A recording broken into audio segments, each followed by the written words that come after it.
Hello friends, मैं हर्षा शुक्ला आप सभी लोगों का हर्षा क्लासेस में बहुत बहुत स्वागत करती हूं। और फ्रेंड्स, आज मैं डीएलएड चतुर्थ सेमेस्टर के सब्जेक्ट जो है शैक्षिक प्रबंधन एवं प्रशासन से बहुत ही महत्वपूर्ण टॉप 30 प्रश्नों के साथ हाजिर हुई। फ्रेंड्स, ये 30 प्रश्न बहुत ही उपयोगी रहेंगे आपकी परीक्षा के लिए। पहले पार्ट में मैंने 1 to 31 क्वेश्चन तक करा दिया था फ्रेंड्स। अब यहाँ से 32 क्वेश्चन से मैं स्टार्ट कर रही हूँ और यहाँ से मैं टॉप 30 प्रश्न आप लोगों को इस वीडियो के अंतर्गत कराऊंगी। और ये 30 प्रश्न का भी आप लोग नोट्स बना लें, क्योंकि परीक्षा आप लोग की बहुत ज़्यादा दूर नहीं रहेगी। सेशन आप लोग का जैसे ही ख़त्म होगा उसके बाद जुलाई के बाद अगस्त या सितंबर में आपकी 4th सेमेस्टर की भी परीक्षा हो जाएगी।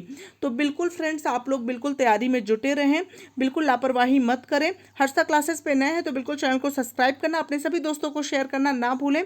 तो चलिए फ्रेंड्स, शुरू करते हैं। इसके अंतर्गत पहला क्वेश्चन जो है वो है शैक्षिक पर्यवेक्षण का अर्थ एवं विशेषताएं बताइए। तो आप शैक्षिक पर्यवेक्षण के अर्थ एवं विशेषताएं के अंतर्गत फ्रेंड्स सबसे पहले आप क्या करेंगे, शैक्षिक पर्यवेक्षण का अर्थ जो है आप हेडिंग डालेंगे। इसके अंतर्गत लिखेंगे कि ऐसा पर्यवेक्षण जो शिक्षा के क्षेत्र में किया जाता है शैक्षिक पर्यवेक्षण कहलाता है। मतलब शैक्षिक पर्यवेक्षण वो पर्यवेक्षण होता है जो शिक्षा के क्षेत्र में किया जाता है। और शैक्षिक पर्यवेक्षण में जो है विशेषताएं क्या है कि इसके अंतर्गत जो है शिक्षकों के शिक्षण में सुधार होता है, छात्रों को समझने के लिए किया जाता है और शिक्षण सामग्री का विकास करने में सहायक होता है। तो शैक्षिक पर्यवेक्षण जो है इन सभी चीज़ों के लिए ये विशेष जो है लाभदायी होता है। यही इनकी विशेषताएं हैं कि वो शिक्षकों के शिक्षण में सुधार होता है इसके माध्यम से, और छात्रों को समझने में भी सहायक होता है और शिक्षण सामग्री का विकास करने में सहायक होता है।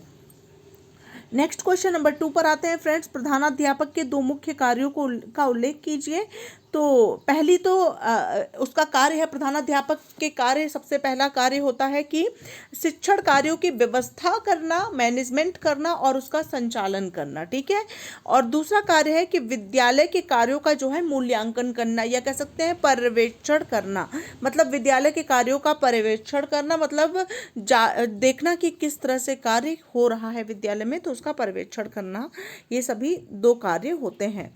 नेक्स्ट क्वेश्चन है फ्रेंड्स, प्रधानाध्यापक के 2 पर्यवेक्षणीय कार्यों का वर्णन कीजिए। तो पहला है नियोजन कार्य और दूसरा है नियंत्रण संबंधी कार्य। नेक्स्ट क्वेश्चन है फ्रेंड्स, शिक्षक के 2 मुख्य गुणों का वर्णन कीजिए। तो पहला गुण है स्वस्थ एवं चरित्रवान होना और दूसरा गुण है सहनशीलता एवं सामवेगिक स्थिरता। नेक्स्ट क्वेश्चन है फ्रेंड्स, शिक्षक के 2 मुख्य कार्यों को लिखिए। तो पहला कार्य है छात्रों में अनुशासित रहने की भावना उत्पन्न करना तथा दूसरा कार्य है छात्रों को उपयुक्त शैक्षिक कार्य देना और उसका निरीक्षण करना। नेक्स्ट क्वेश्चन है फ्रेंड्स, अध्यापक के 2 निर्देशन संबंधी कार्य लिखिए। तो पहला कार्य है कक्षा में उत्तम वातावरण पैदा करना और दूसरा कार्य है छात्रों को व्यक्तिगत परामर्श देना। तो ये 2 कार्य जो है अध्यापक के महत्वपूर्ण हैं निर्देशन संबंधी कार्यों के अंतर्गत। नेक्स्ट क्वेश्चन है फ्रेंड्स, विद्यालयी उत्तम अनुशासन का क्या अर्थ है। तो इसका आंसर होगा कि विद्यालयी उत्तम अनुशासन वह है जहां अनुशासनहीनता के कारणों को दूर किया जाता है। नेक्स्ट क्वेश्चन है फ्रेंड्स, स्टाफिंग प्रबंधन की 2 विशेषताएं बताइए। बहुत ही महत्वपूर्ण प्रश्न है। तो इसका आंसर होगा कि स्टाफिंग प्रबंधन की 2 विशेषताएं निम्नवत है। पहली विशेषता है यह कर्मचारियों से संबंधित सभी बातों के लिए उत्तरदायी है, जैसे नियुक्ति, प्रशिक्षण, स्थानांतरण, कार्य सौंपना, वेतन एवं मजदूरी, प्रशासन, सेना निवृत्ति और अनुशासन आदि। नेक्स्ट है फ्रेंड्स, यह मानवीय शक्ति का पूर्ण उपयोग तथा उसके प्रभावपूर्ण नियंत्रण से संबंधित होता है। नेक्स्ट क्वेश्चन है फ्रेंड्स, प्रबंधन में पारस्परिक तनाव का क्या अर्थ है। बहुत ही महत्वपूर्ण प्रश्न है। तो पारस्परिक तनाव का अर्थ होता है विकेंद्रीकरण या सृजनात्मकता तथा अतुलनीय विचारधारा के समूहों में अंतःक्रिया होना। यही जो है पारस्परिक तनाव का अर्थ होता है। नेक्स्ट क्वेश्चन है फ्रेंड्स, वित्तीय प्रबंधन की आवश्यकता के किन्हीं 2 महत्वपूर्ण स्रोतों को बताइए। तो इसका आंसर होगा कि वित्तीय प्रबंधन के 2 महत्वपूर्ण स्रोत जो है निम्न प्रकार से हैं। पहला स्रोत है सामान्य शिक्षा सेवा का संचालन करना और दूसरा स्रोत है शिक्षा सुविधाओं का विस्तार करना। नेक्स्ट क्वेश्चन है फ्रेंड्स, शिक्षा के वित्तीय प्रबंधन के किन्हीं दो स्रोतों को लिखिए। तो इसका आंसर होगा कि शिक्षा के वित्तीय प्रबंधन के दो स्रोत निम्न है। पहला है भूमि अनुदान तथा दूसरा है राज्य के अनुदान। नेक्स्ट क्वेश्चन है फ्रेंड्स, वित्तीय प्रबंधन के आधार पर विद्यालयों का वर्गीकरण कीजिए। तो इसका आंसर होगा कि वित्तीय प्रबंधन के आधार पर विद्यालयों को इस प्रकार से वर्गीकृत किया जा सकता है। पहला है राजकीय तथा केंद्रीय विद्यालय, दूसरा है अनुदान प्राप्त विद्यालय, तीसरा है फ्रेंड्स अनुदान रहित गैर सरकारी विद्यालय तथा चौथा है निजी विद्यालय। नेक्स्ट क्वेश्चन पर आते हैं फ्रेंड्स, विद्यालयी लेखा संचालन संबंधी किन्हीं दो महत्वपूर्ण रजिस्टरों के नाम लिखिए।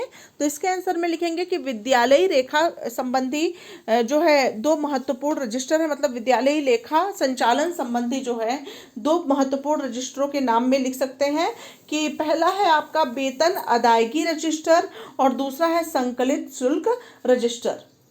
आते हैं फ्रेंड्स नेक्स्ट क्वेश्चन पर, विद्यालय वित्त प्रबंधन की किन्हीं दो समस्याओं का उल्लेख कीजिए।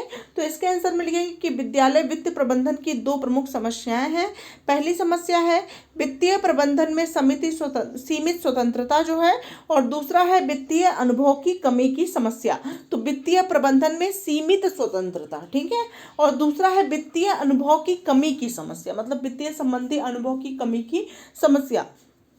नेक्स्ट है फ्रेंड्स, विद्यालय के आय के दो स्थायी स्रोत बताइए।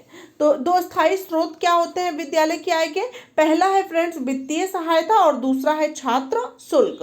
तो छात्र जो शुल्क देते हैं उसके माध्यम से ही भी जो है विद्यालय की इनकम होती है। नेक्स्ट क्वेश्चन है फ्रेंड्स, विद्यालय की आय के दो अस्थायी स्रोत क्या हैं? तो दो अस्थायी स्रोत जो है वो निम्न प्रकार से ऐसे लिखेंगे, और पहला स्रोत है श्रम शिक्षा अभियान हेतु सरकारी अनुदान तथा दूसरा है समाज सेवी संस्थाओं से मिलने वाला अनुदान। नेक्स्ट क्वेश्चन है फ्रेंड्स, विद्यालय की अभिवृद्धि एवं विकास के दो प्रमुख क्षेत्रों का उल्लेख कीजिए। तो इसका आंसर होगा कि विद्यालय की अभिवृद्धि एवं विकास के दो प्रमुख क्षेत्र हैं। पहला क्षेत्र है छात्रों के विद्यालय में प्रवेश में वृद्धि और दूसरा है विद्यालय के स्तर में वृद्धि। नेक्स्ट क्वेश्चन है फ्रेंड्स, सम्मेलन प्रविधि क्या है? बहुत महत्वपूर्ण प्रश्न है। तो सम्मेलन प्रविधि में शिक्षकों, अनुदेशकों तथा निदेशकों की एक सभा होती है जिसमें किसी विशिष्ट कार्य या समस्या पर विचार मंथन किया जाता है, ठीक है। तो सम्मेलन प्रविधि जो होती है वो क्या होती है? शिक्षकों की, अनुदेशकों की और निदेशकों की एक सभा होती है जिसमें किसी विशिष्ट कार्य या समस्या पर विचार मंथन किया जाता है। नेक्स्ट क्वेश्चन है फ्रेंड्स, संचयी लेखापत्र कौन रखता है? बहुत ही महत्वपूर्ण प्रश्न है। तो इसके आंसर में लिखेंगे कि संचयी लेखापत्र विद्यालय में कक्षा अध्यापक रखता है। नेक्स्ट क्वेश्चन है, विद्यालय के सामान्य अभिलेख रजिस्टरों के नाम लिखिए।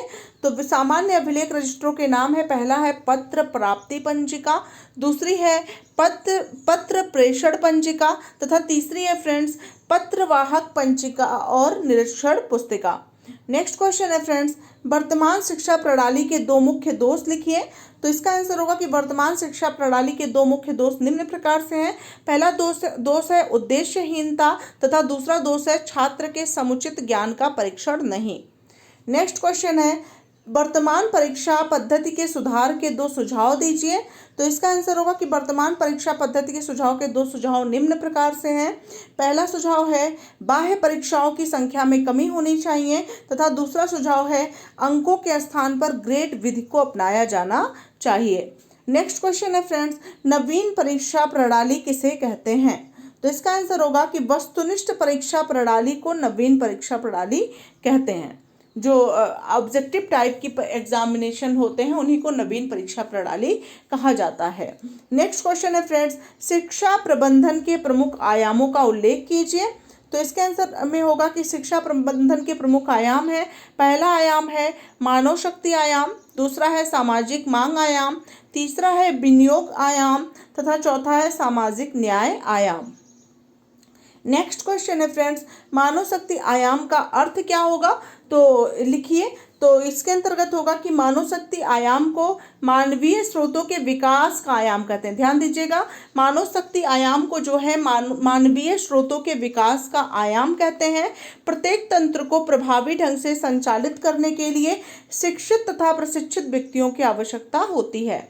नेक्स्ट क्वेश्चन है फ्रेंड्स, सामाजिक न्याय का आशय स्पष्ट कीजिए।